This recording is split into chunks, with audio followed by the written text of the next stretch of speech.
Morning लौटते हैं तो बहुत सारा डेटा आपके लिए भी बिल्कुल। एनालाइज करने के लिए होता थोड़े वीकली है और थोड़े वैसे तो पहले तो ये कि पिछले हफ्ते भारतीय बाजार दुनिया में सबसे बेस्ट मार्केट रहे हैं, 1.3% बढ़े हैं। Okay. हालांकि थोड़ा सा 1.6% हांगकांग बढ़ा है, लेकिन हांगकांग इरिलेवेंट मार्केट है। तो जो रिलेवेंट और बड़े मार्केट है उसमें भारत के मार्केट सबसे बेहतरीन रहे हैं। निफ्टी, बैंक निफ्टी और स्मॉल कैप तीनों इंडेक्स में पिछले हफ्ते जो गेन आया है वो 10 हफ्तों का सबसे बड़ा गेन है। 10 हफ्तों में पहली बार हम 1% से ज़्यादा इतने बढ़कर बने। स्मॉल कैप मिड कैप तो 2.5% बढ़े हैं, लेकिन निफ्टी बैंक निफ्टी पिछले हफ्ते जो बढ़कर आया है 10 हफ्तों का सबसे बड़ा वीकली गेन है। Okay. दिखने में हमें फील नहीं हो रहा है, लग नहीं रहा इतना बढ़े हैं, लेकिन एक्चुअली है, डेटा है। 29 जून के या 19 जून के बाद ये पहली बार 10 हफ्तों के बाद ऐसा हो कि हम इतने बढ़कर आए एक हफ्ते में। ठीक है, mid cap small cap mid cap index में तो 13 हफ्तों के बाद सबसे बड़ा वीकली गेन है 2.5% का। ओके, लगातार तीसरा दिन शुक्रवार को था जब आपको विश्वास नहीं होगा Neha ji, Nifty bank Nifty तीनों हरे निशान में बंद हुए। अब बंद कितने हुए हैं?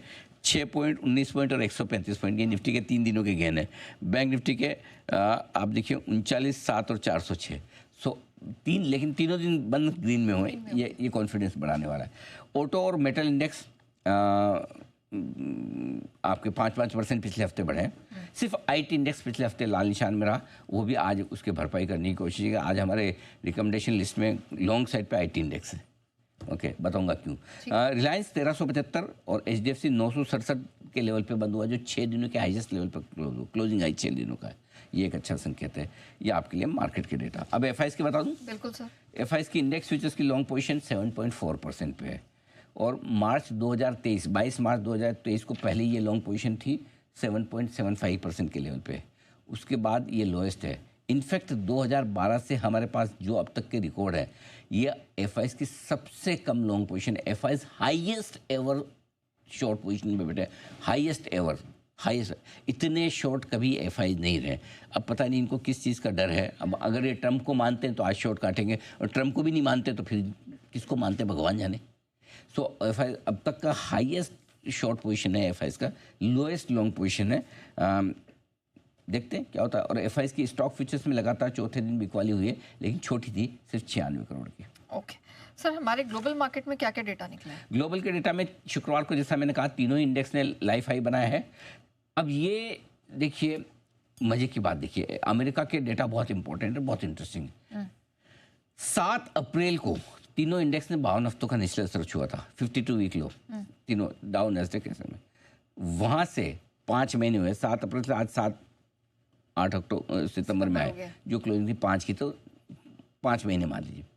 5 महीने में डाउ 25% दौड़ा, नैस्डैक 48% और S&P 35%।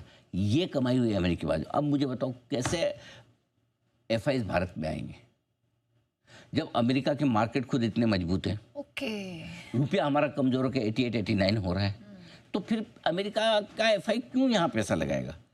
और उसके ऊपर हमारे मार्केट चल नहीं रहे, राइट। और बाकी जो समस्याएं थी वो थी अपनी जगह। तो आप देखो, अगर भारत के बाजारों में बहुत मोटा पैसा बनेगा तो भारत के लोग बाहर क्यों लगाएंगे? सिंपल लॉजिक है ना।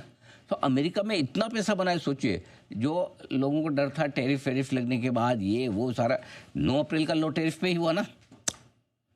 करेक्ट, टैरिफ पे लो हुआ था 9 अप्रैल का। वहां से देखो क्या मार्केट बढ़ गए वहां के। जब तक नहीं लगा डर, जब लग गया तो अब देखो सिचुएशन ये। सो ये बहुत इंटरेस्टिंग डेटा है अमेरिकी बाजारों की तेजी का। उसके अलावा आइए गोल्ड, मैंने बताया याद करना लीजिए 107 807 याद कर लीजिए। वैसे आज बदल जाएगा, अगर खुलते ही नया रिकॉर्ड बन जाए तो 1,07,807 का नया लाइफ हाई बना चुका है गोल्ड। 12 दिनों में गोल्ड 8,500 और सोना चांदी 13,000 रुपये महंगी हो गई। 2 हफ्ते पहले ले लेते हो उतना सस्ता मिलता। इस साल गोल्ड 38% भागा है, सिर्फ 8 महीनों में 38%। $1,000 तो दौड़ चुका है। $3500-3600 कितना आ गया है? 3600 के आसपास आ गया है। 2600 से अब 3650। 3650 आ गया है, सोचो ये है। और 10 साल की अमेरिका की बॉन्ड यील्ड 5 महीनों के निचले स्तरों पर 4% के आसपास है। इसी महीने होने वाली फेड की बैठक में ब्याज दरें कटने की उम्मीद बढ़ चुकी है। वाह, काफी धुआंधार डेटा यहाँ पर देखने को मिले।